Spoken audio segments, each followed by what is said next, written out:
Hey, everybody, welcome. This is Jason Clemmons, Doctor of Chiropractic at the Rock Health and Wellness Center, and this is Life with Jason Clemmons, DC.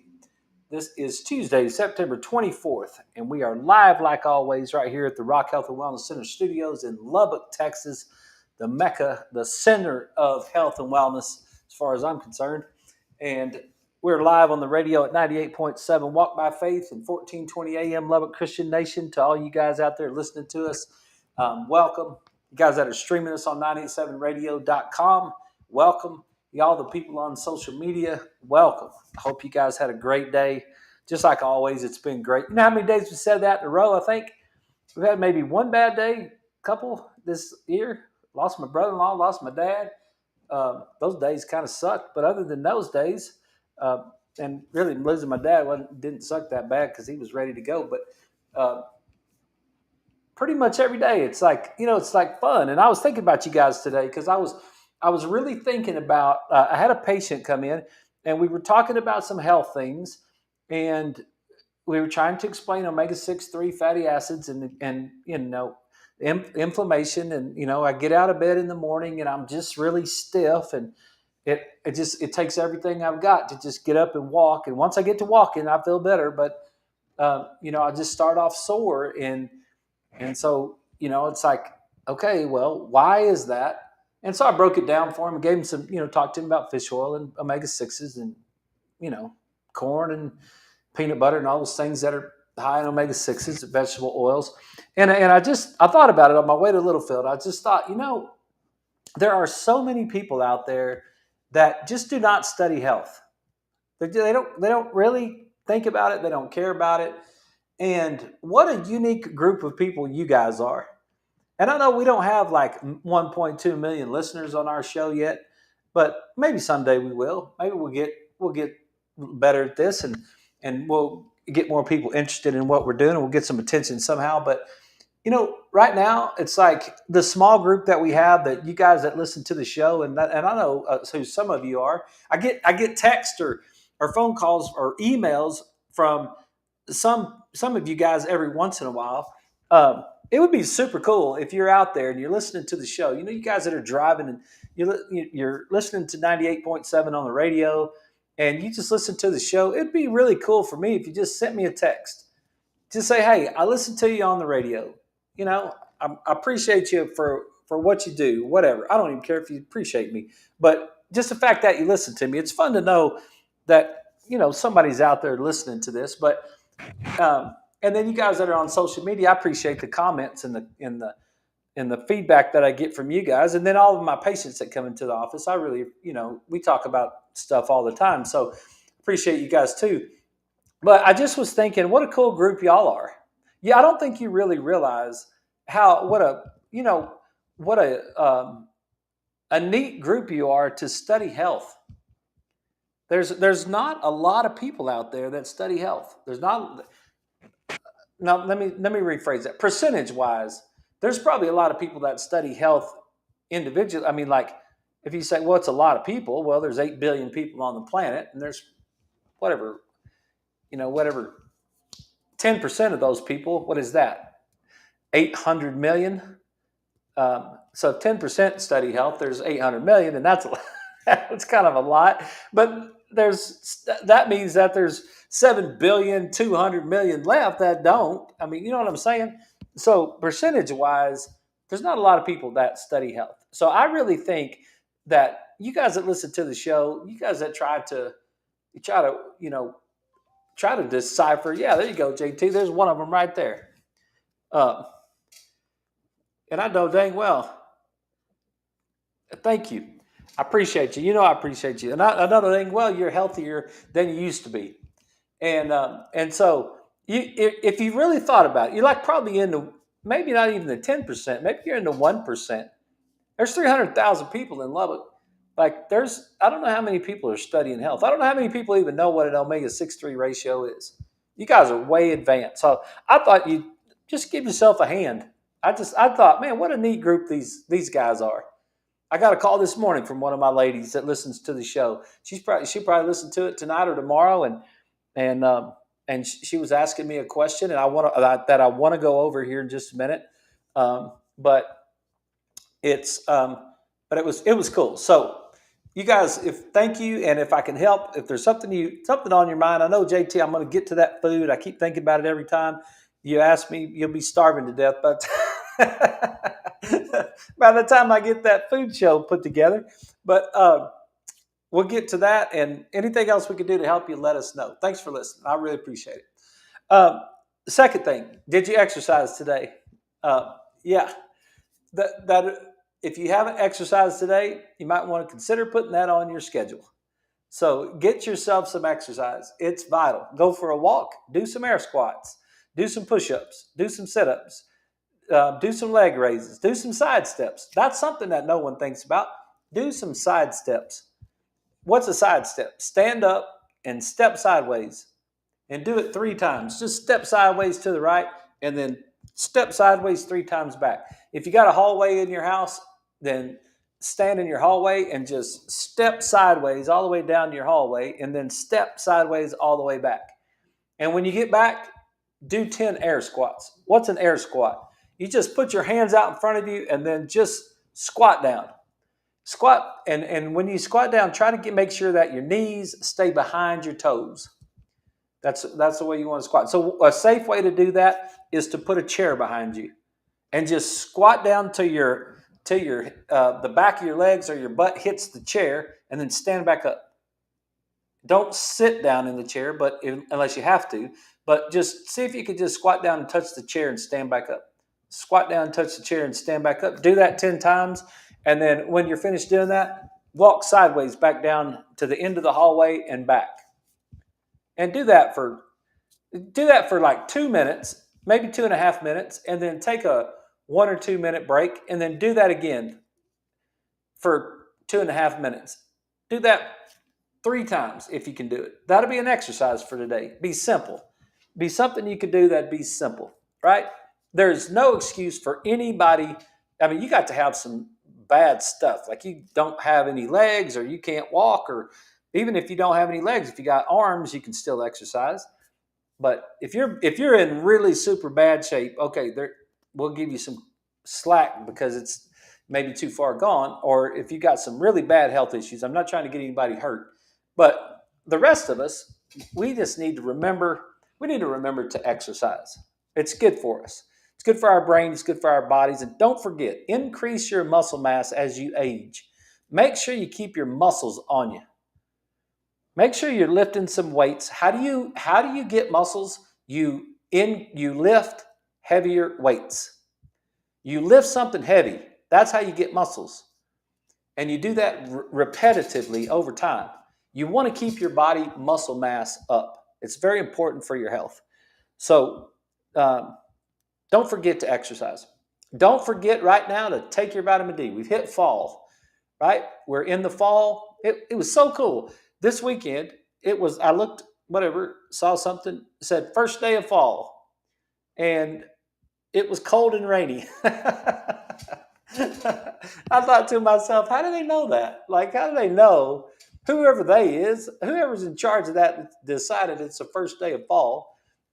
And how do they know that? It's like, man, they done nailed it in Lubbock, because it was like, I don't know, 60, low 60s or something. With rain, it was cool and rainy, and it was like, man, it's like fall. And sure enough, it was. So good job on those people that did that. But what does that mean for us? That means that as it gets cold, we're going to start wearing long sleeves. When it gets cooler, we start wearing jackets. We start staying outside, and we stay inside more, right? Those are things that happen to us. And the sun moves away from us. No, I say that every single time. We move away from the sun. I'm pretty sure that's how that works. Even though now there's a whole bunch of people that think the earth is flat and we didn't land on the moon and we got all kinds of stuff, right? There's some crazy stuff going on out there. Yes, I don't know if the earth is flat or not. That's one of those third order things. If you guys watched the show last night, you know what that means. If you didn't watch the show last night, go back and check us out on the Walk by Faith Facebook page. Come to our Facebook page at YouTube or Twitter and find us, and you can watch the show. But we broke down. We took health to church last night.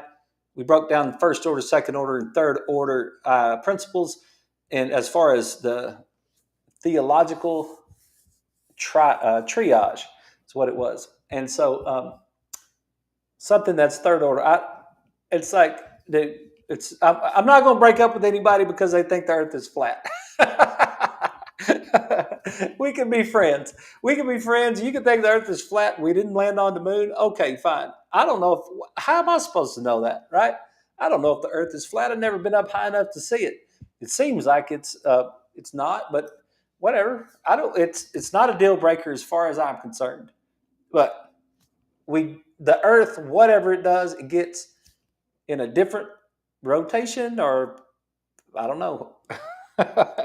We lose our vitamin D anyway. So right now, make sure you're taking your vitamin D. It's good for your immune system. And, I had a person come in this week that was taking some vitamin D without any K in it. And that you could start to see the outline of the abdominal aorta. And we talked about that, and we're like, hey, watch out. And they've had some D problems in the past, and they're what the main function of vitamin D is to help you absorb calcium from your intestines. That's the main function. There's lots of functions of vitamin D, but that's the main function. And that's going to help you get calcium in your body. So if you're taking your vitamin D and you're eating your green leafy vegetables, then you don't need to supplement all this calcium, right? That you will absorb your calcium. But once you absorb the calcium, you need to know where to put the calcium. And vitamin K comes in and helps us tell us where to put the calcium. It tells us to put the calcium in the bones and the places that the calcium is needed. Calcium is very important for your brain, but in small doses, not overdoses. It's important for muscle contraction. There's a lot of things, but you just don't want to start storing that calcium in the blood vessel wall and causing hardening of your arteries and things like that. So make sure you get some good. Go talk to people that help you out with that. And speaking of that, you can go to therock.standardprocess.com. And if you need some standard process supplements, if you need some vitamin D, if you're into standard process, that's something that you can go right there, therock.standardprocess.com, and you can get you some supplements. If you need some help with that, holler and I will help you. We're going to get into that article that we were started last week. But before we do that, there's a couple things I want to review. And then there's one thing I want to show you that's not a review. It's a new thought. But, I've spent a lot of time lately. We've got neurofeedback in our office now. And neurofeedback is neurofeedback just simply means we're training the brain in a certain specific way by measuring the brain waves and giving the brain feedback to to bring those brain waves within normal limits. That's all we're trying to do. It's like when you're first learning how to drive and you got someone that helps you that sits next to you and gives you feedback. Like when I was helping Caitlin and Jacob learn how to drive, I sat in the passenger seat. They sat in the driver's seat. As we were driving, I was giving them feedback. I was giving them verbal feedback as to how they were doing. Okay, we might want to slow down a little bit right here. Okay, you might just stay in your lane. You're getting a little bit drifty right there, whatever. Okay, you can stop, look both ways. All those things that you do when you're helping somebody learn how to drive, right? And so what are those people getting? They're getting verbal feedback. They're driving the car, they're listening to what you're saying, but they're paying attention to the road, but they're listening to what you're saying, and they're seeing things come at them. And when they see things come at them, then they hear the verbal cue, then you can train them to try to drive better, right? We used to do that. You could do that with anytime you're coaching somebody. We used to do that all the time in coaching. Just give them verbal feedback. And so in neurofeedback, we're doing the same exact thing. We're measuring the brain waves as they come off the brain, just like I'm measuring the heartbeat on my wrist right now. Put my fingers right there. I can feel my heartbeat. I'm not, I'm not inserting anything into my body. I'm not. There's not a needle sticking in me. Nothing like that. I'm simply just measuring my heartbeat, and I can feel it right there. That's what we do with the cap. We put the cap on. You put a little electrode on your head, and it can measure the amount of brain waves that are coming off your head. And then we just say, hey, listen, can you bring this one down a little bit? And every time you bring it down, we give you a reward. We give you a ding or some sort of tap or something. And then your brain was like, oh, wow, I brought my brain wave down and I got a reward for it. And so it's pretty cool stuff, right? Now, that's more than I wanted to talk about it, but I wanted to show you this picture because I want you to know about alpha waves. And I just wanted to, I thought maybe this might help people that have a hard time sleeping. And I wanted to show you this picture. And you guys that are on the radio, what I've done is I've drawn a picture. This is my own personal drawing.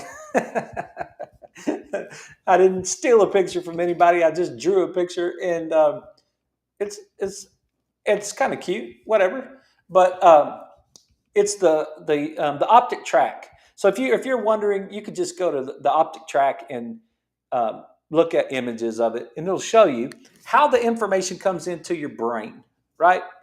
And so when your eyes are open, you're receiving information through your optic nerve it's following a pathway, and it's basically ending up in the back of your brain in your occipital lobe. So right now I'm looking at you, you're looking at me. If you're watching the show, if you're driving down the highway, hopefully you're looking at the road, right? But you're looking at something and your eyes are open. So what you're getting is you're getting information that's traveling into your brain, and it's going to the back of your head.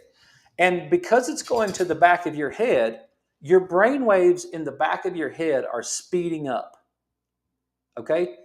They're speeding up. And we would call those, to be simple, we would just call those beta waves. Okay? Beta waves are just a little bit faster waves that we start to see when someone is concentrating on something. When someone is intense or focused on something, we start to see an increased amount of those beta waves. But when you close your eyes, you eliminate those beta waves in the back of your brain.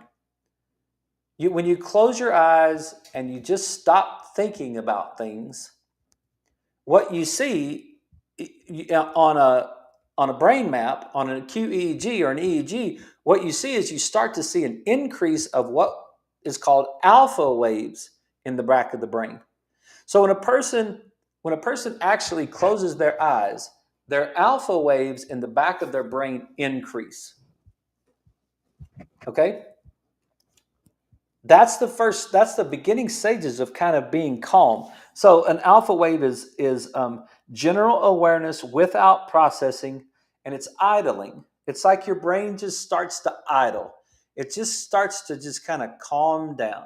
And that's what we want to see when we're doing one of these maps. We want to see that idling in the back of the brain. We want to see those calm brain waves in the back of the brain. We want the alpha waves to show up.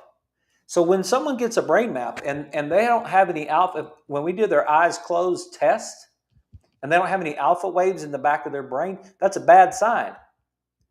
But for you guys, what I'm trying to share with you about this is that if you close your eyes and then you focus on something and you start to concentrate on something, when we do your brain map, we're not going to see any alpha waves in the back of your head, in your occipital lobe. Whenever you're concentrating on something, then your alpha waves go away, and then you start to get those beta waves that are faster. Does that make sense? I hope that makes sense. So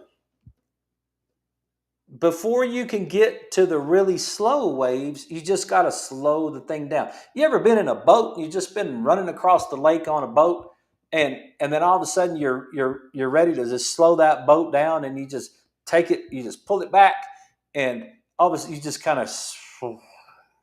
of idle, and then you just kind of come to a stop on the lake.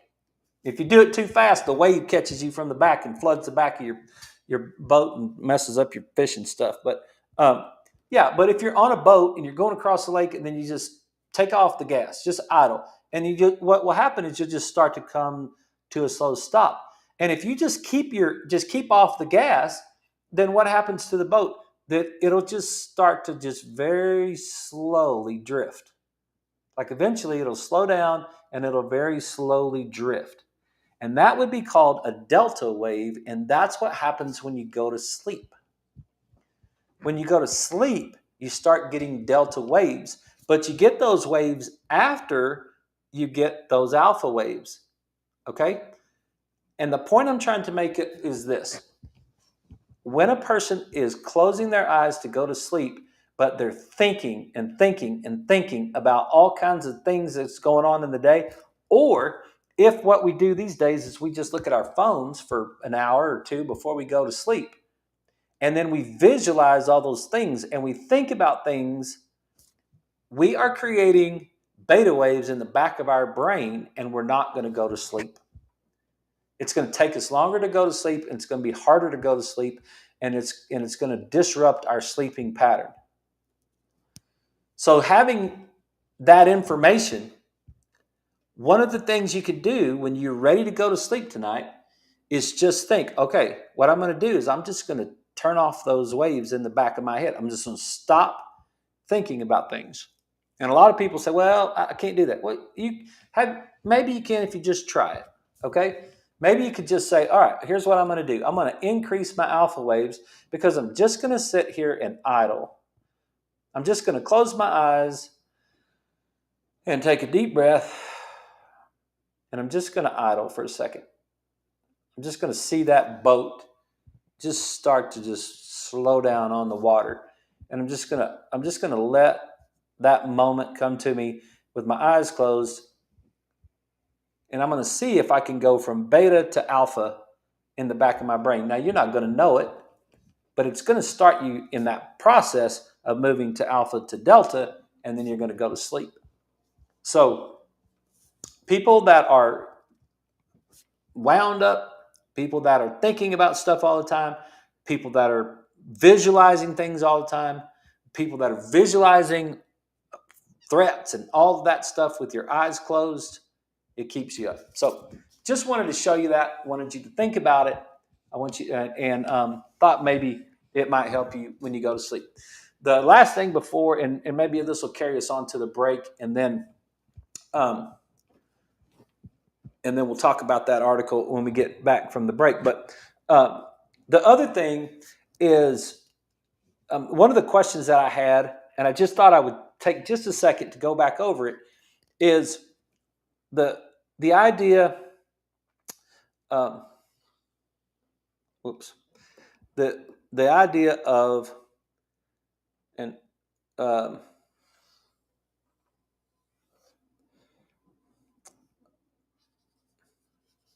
let's just draw it like that. That's not the best drawing, but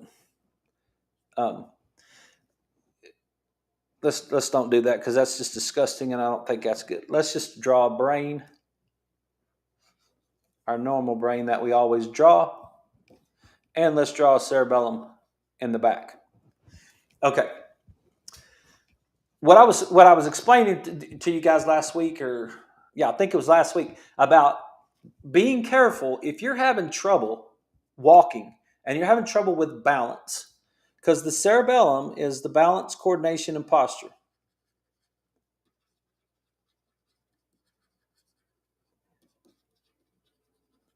That's the main things. Okay, it does detailed motor function. That's the cerebellum's job, right? Okay, walking takes coordination and balance. It takes good posture too, to a certain extent, but it takes coordination and balance. So the cerebellum has to work in order for you to walk properly. But if you're having trouble walking, then what will happen is you will get help from the upper brain.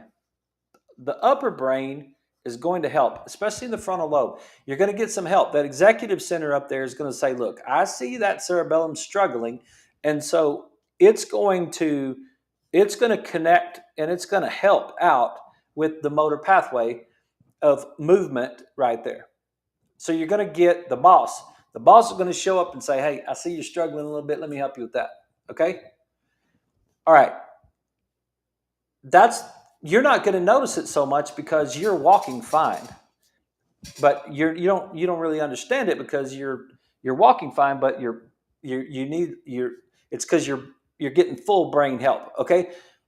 One thing you could do is start counting backwards from 100 by threes or by sevens. Just walk down your hall, get in a safe place, start walking down your hall, and see if you can do that. Can you count backwards from 100 by threes?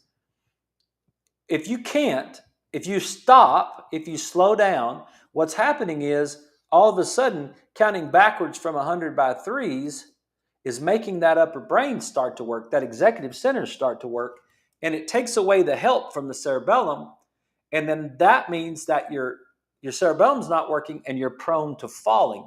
So you have to be careful right there. So all I was saying the other day was just be careful. If that's the case, make sure you think about walking when you walk.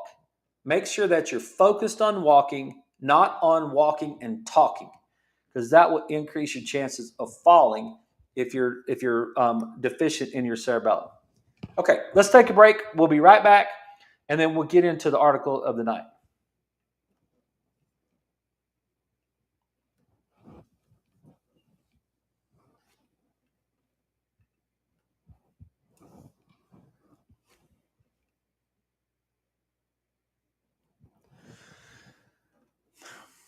Okay, and I hope that makes sense. I rushed it there just a little bit at the end. But if you're walking down the hall and you're counting backwards from 100 by threes, and you can't move, and it slows you down, then you're having some processing problems with that cerebellum. You're having some movement, coordination, balance issues. And so when you ask your brain to do movement, coordination, and balance activities, just focus on the activity. Don't get distracted with something else. Just, hey, look, get your eyes on it. Get your eyes on it and pay attention to what you're doing. And that by paying attention to what you're doing, what you're going to do is you're going to help yourself stay balanced. It's that one little moment that you just, one of my guys was getting gas this week. He got gas and he said, I stubbed my toe and fell straight down and caught his hands on the ground. It's like I stubbed my toe just, because more than likely he was thinking about something. He got, how it is. You get some gas, you just put the pump in there, and then you just stand there and you just start looking around and you start thinking about stuff, and then you're like, yeah, man, I remember that and doing this, and I got to do that, and then all of a sudden it's time to get the gas again, and then you start to walk, but you've forgotten that you're supposed to be paying attention. And when you forget to pay attention like that, gravity is there waiting for you. So you don't want to lose your balance and then all of a sudden be in the dirt. Okay? So if you're having a little trouble with balance and coordination and posture, and you're asking yourself to complete one of those tasks, just try to make sure that you're paying attention to what you're doing. If you got any questions on that, just holler at me.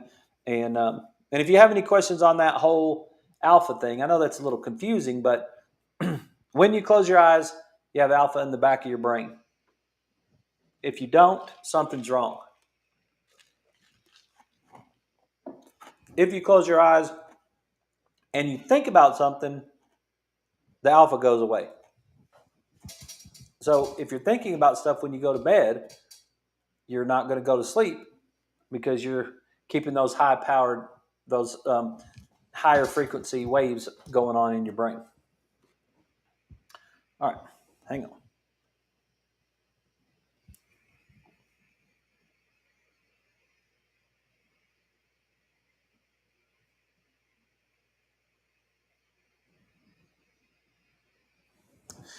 Okay, everybody, we're back. This is Life with Jason Clemmons, DC.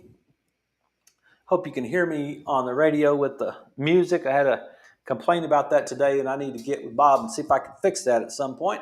But yeah, so let's get after it, and let's replace this.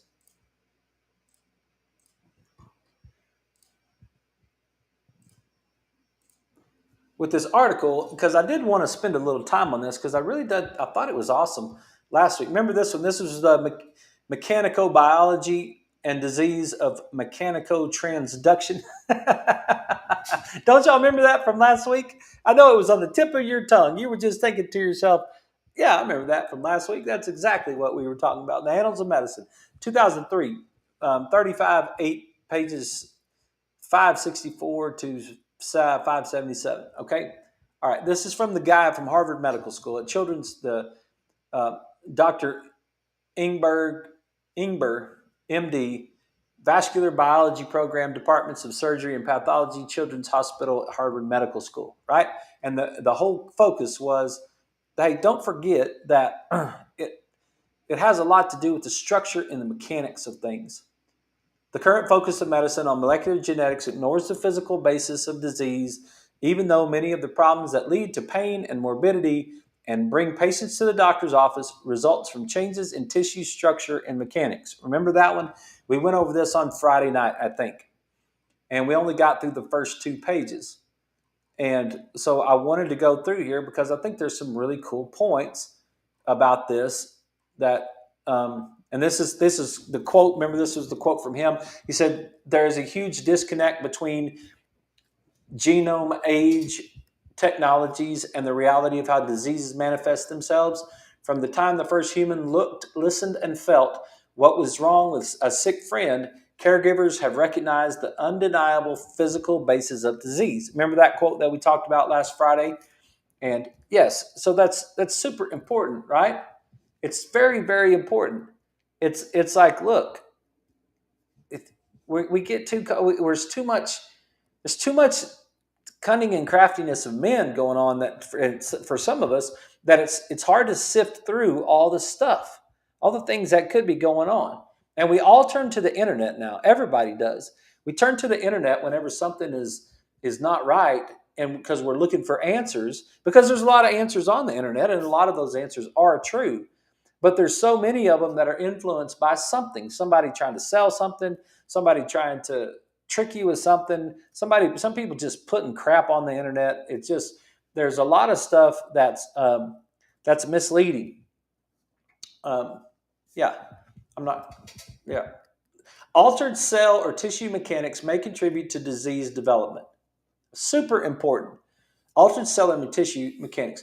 In biology and medicine, we tend to focus on the importance of genes and chemical factors for control of tissue physiology and the development of disease, whereas we commonly ignore physical factors. This is interesting because it was common knowledge at the turn of the last century that mechanical forces are critical regulators in biology. Because of the recent advances in the molecular basis of disease, there has been a loss of interest in mechanics, right? Y'all remember that? Okay, so I'll move to page 3 so that we could talk about some of this stuff from because what it just fits in. It fits completely. This article right here is such a beautiful article for what we always talk about on this show with physical, chemical, and mental emotional stress. And go back and listen to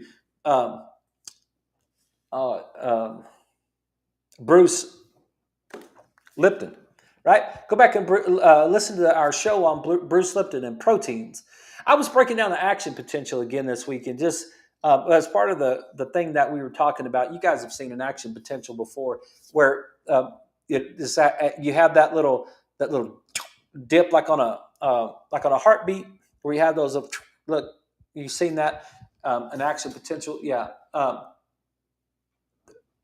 I was breaking that down, and it's like it was just talking about sodium potassium pumps and channels and proteins that are on the cell wall and neurotransmitters and all this stuff, and it all went back to mechanics, chemistry, and function, structure and function from a physical, chemical, and mental emotional standpoint. That's why I love the chiropractic philosophy, because I can fit pretty much all this stuff that we deal with into the chiropractic philosophy. It's something that I think is just awesome. So So that's where we're going. Mechanical forces serve as important regulators at the cell and molecular levels, and they are equally potent as chemical cues. In just a second, you guys hang with me. Hang with me for a minute. Fix something right quick.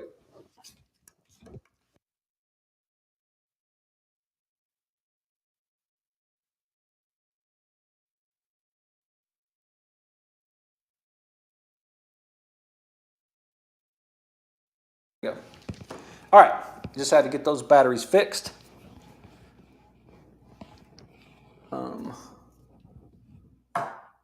Set those over there for now. Cell-generated tensional forces have been shown to regulate diverse functions ranging from chromosome movements and cell proliferation to tissue morphogenesis in addition to cell contractility and motility. I know that's a big old long sentence, and you're like, what in the heck did he just say? Right? Cell-generated tensile forces, actual physical forces on the cell have been shown to regulate functions ranging from chromosome movements and cell proliferation to tissue morphogenesis. Cell proliferation is the division of the cells, and we're talking about chromosomes in there, right? How chromosomes are moving, and it has a lot to do with the physical structure, the physical function, the physical environment that's on the cell. I just think that's fascinating that they're talking about this. Tissues are composed of groups of living cells held together by an extracellular matrix comprised of a network of collagens, glycoproteins, and proteoglycans. Remember what we talked about? You guys have seen the show. The body is made up of cells. You put enough cells together, then you get organs. You get tissues. You put enough tissues together, then you get organs. You put enough organ systems together, then you get a human being, right? You get a living organism.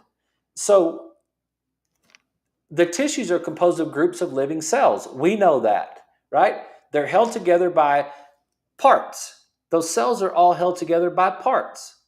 You're not just one big cell. You're individual cells, 70 trillion of them or something like that. And there's a whole bunch of cells that are stuck together, and they have all this matrix between them. They have all these connecting little rods and these places and this space between the cells. And that's what we call the tissue. And there's those things, like collagen. A lot of people are drinking their collagen. Like, you got to get into all that. It's like, what's going on with your skin? What's going on with your wrinkles? How are you doing with all that sort of thing? That's part of that. It's part of that matrix of things that holds those cells together, that makes those tissues. So the forces on those, each cell contains a surface membrane, intracellular organelles, a nucleus, and filamentous cytoskeleton that connects all these elements and is permeated by viscous cytosol. So we've seen the picture. You guys have seen the picture. This awesome picture. We know that it's like that cell. We know that cell is made up of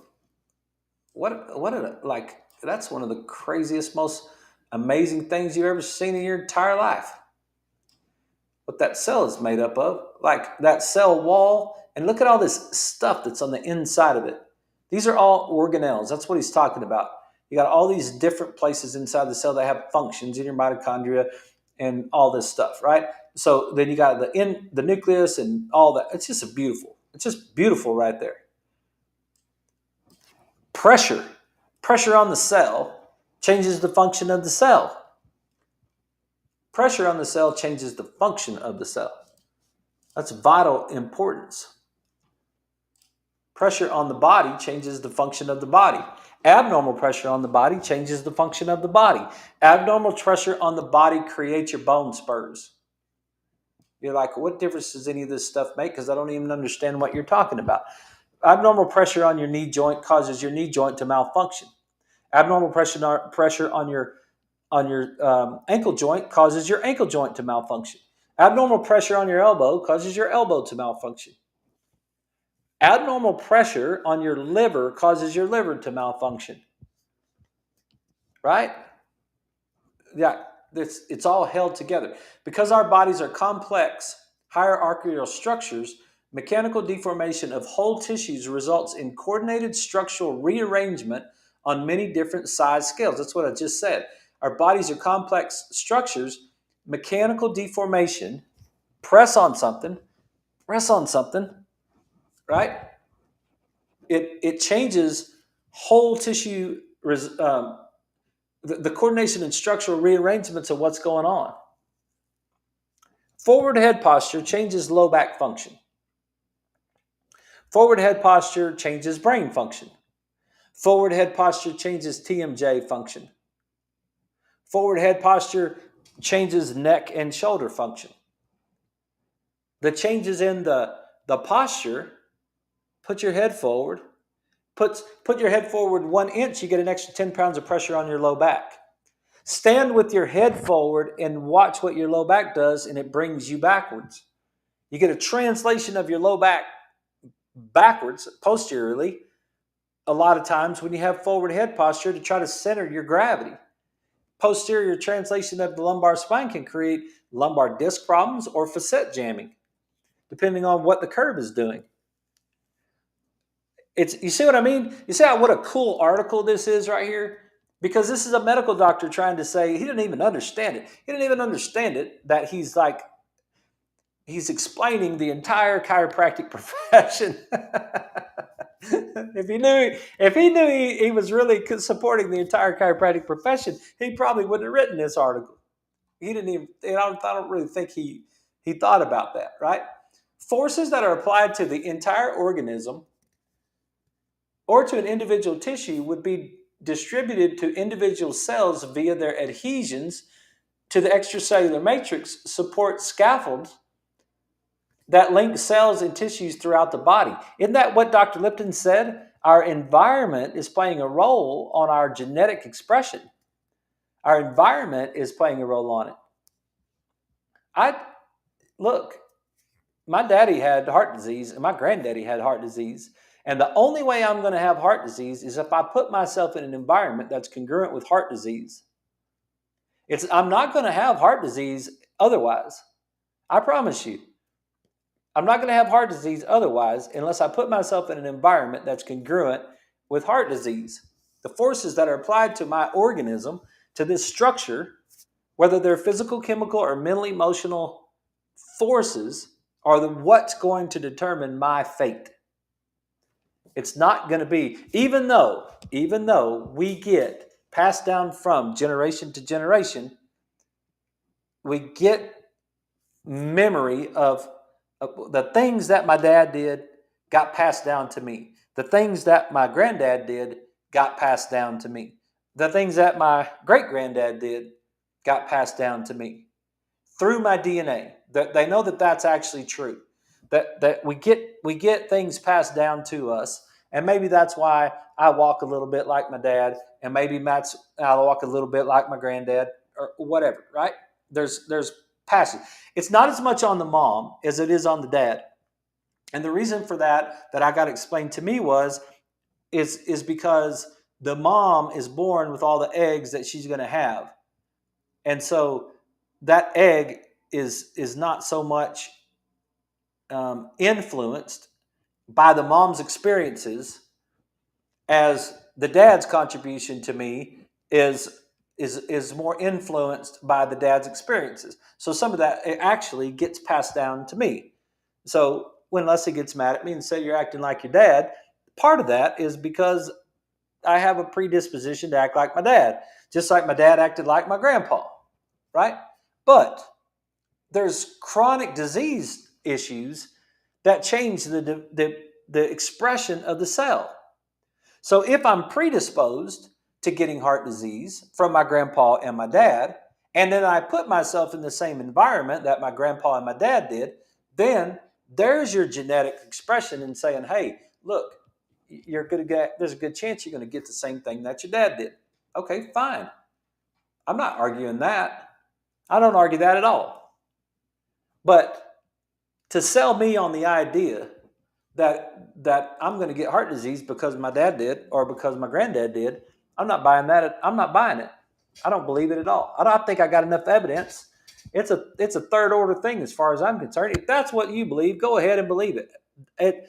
Just because you believe it doesn't mean that it's true, and just because I believe it doesn't mean that it's true. I don't think we have to break up over it. But you should really find out if someone's trying to if someone is trying to convince you of that, you should really, really drill down on the idea of whether or not they're trying to sell you something. Where does that concept come from? It almost in today's world, it comes almost from the pharmaceutical industry. That's what it's going to come from. You're going to get that. Look, the reason that you have high cholesterol is because your granddaddy had high cholesterol and your daddy had high cholesterol, and there's nothing you can do about it, and you might as well just start taking this statin drug because there's nothing you can do for it. That's the line of thinking. I'm not saying that it's true or false. I'm just saying that that's the line of thinking that is going to be wrapped around a lot of those things when they say everything is genetic.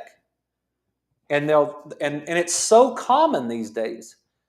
It's just remember when I said at the start of the show that, there's not a lot of people that study health. Well, the people that sell all that stuff, they know that. And remember what we said last night with the Flexner report.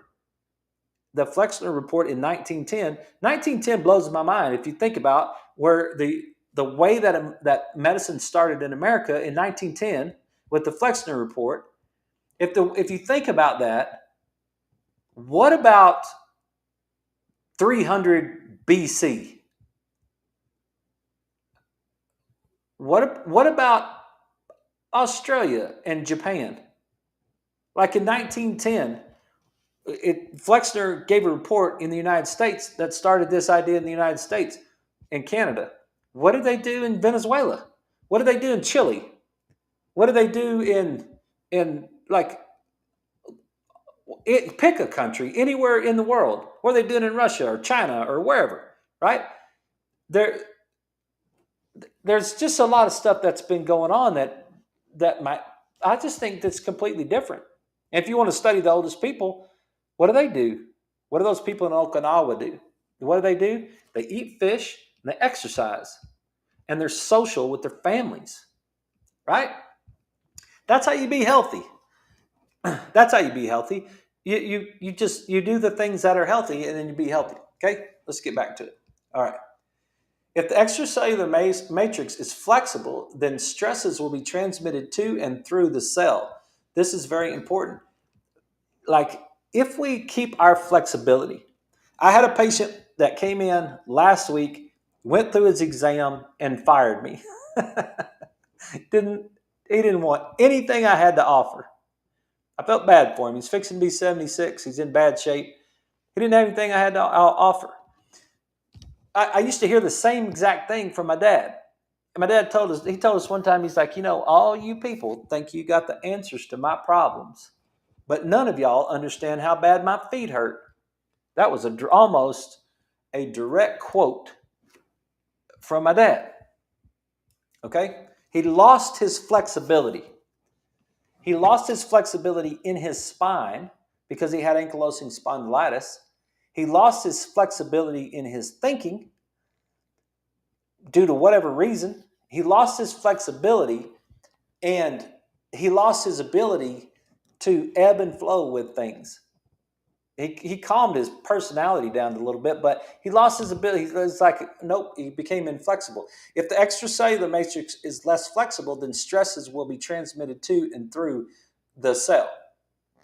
If the extracellular matrix plays a role in mechanical regulation, as in all solid tissues, by distributing stresses through tissue and focus these forces on sites with adhesions. Cells adhere to extracellular matrix through the binding of cell surface receptors known as integrins. And so it's super interesting how we start to get we start to get inflexible, or we keep our flexibility, and then it changes the way that our body starts to work. I had a really cool sentence. Maybe it was a kid that was having the seizures. The football player I was telling you guys about. His mom told me that um, he started getting scared. And then one of the things that he started to do when he got scared is he wanted his Bible. He said, "Start reading me scripture." And when they started reading him scripture, he calmed down.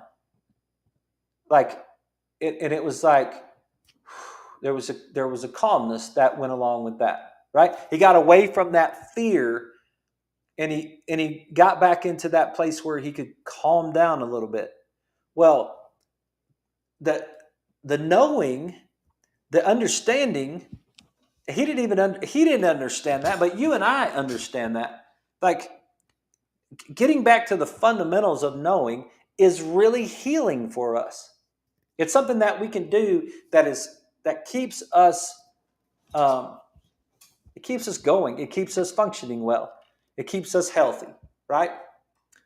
Direct application of tensile forces and endothelial cells promotes capillary outgrowth, and nerve cells respond to tensile forces exerted on the surface by extending their nerve processes in the direction of the applied stress. You put stress on something and you get nerve response, and you get blood supply response, and you get bone response. Bone grows in the direction of force, right? All those things are really important. We're getting kind of down to the end of this, and I don't want to carry this on, but here's a quote: "When the shape of a molecule is altered, its biophysical properties change." When the shape of a molecule is altered, it changes, right? That's why you got to watch out for things like Splenda, because you've got molecules in there that are wrong, and they taste sweet, and you're not supposed to absorb them, but you do, and now it's wrong, right? This is important because many of the enzymes and substrates that mediate cellular metabolism, protein synthesis, glycolysis, RNA processing, all those things, are physically immobilized on the cytoskeleton and nuclear matrix. He's getting down into some really deep stuff right there. And he's talking about some really deep stuff. If you're a student or something, you're watching this show, it'd be cool to go back and find this article. The global shape of the cell dictates its behavior. The global shape of the cell dictates its behavior, and these effects are mediated through tension-dependent changes in cytoskeletal structures and mechanics. Have you ever been super stressed out and you just feel like your shoulders are up around your ears? Like you get stressed out and it's like, and you just like, okay, think about how you're changing the structure of the tissue by making yourself really tight. Well, if you change the structure of the tissue, you also change the structure of the cell. And here's what it says: the global shape of the cell dictates its behavior. So what is the cell going to do if you put it in an environment that's very tight and stressed? It's probably going to respond in a way that would be congruent with being tight and stressed, right? But if you could just breathe for a second, just take a breath, let your shoulders drop, just in your posture. Just in your posture, if you can let your shoulders drop just a little bit in your posture, look how you're changing the structure of the cell. Now you're changing the behavior of the cell. Wow, right? It's a really big deal. All that sort of thing fits in like crazy when you talk about chiropractic. When you talk about physical therapy, massage, and muscle stimulation have well-known therapeutic value because they alter mechanotransduction. That's what it says in the article. Chiropractic adjustments and postural corrections should have been included right there, right? That's exactly right. We should include the chiropractic adjustment in those things. He didn't include them because he's a medical doctor at Harvard, but he didn't understand he was writing such a great article for the chiropractic profession. Mechanics must be reintegrated into our understanding of the molecular basis of disease. There's abnormal structure and function that leads to disease processes. And if we address those things, restore the proper function and structure, we have a chance to decrease the chances that we're going to have disease in the future. Hey, that's the end of the show. Thank you guys for your time. I appreciate you. And if there's anything we can do to help, thank you, Lewis. It's good to see you out there. Thanks for listening to the show. It's Tuesday. We don't have any football tonight. So you guys pay attention to your family. We'll see you tomorrow night. Have a great night.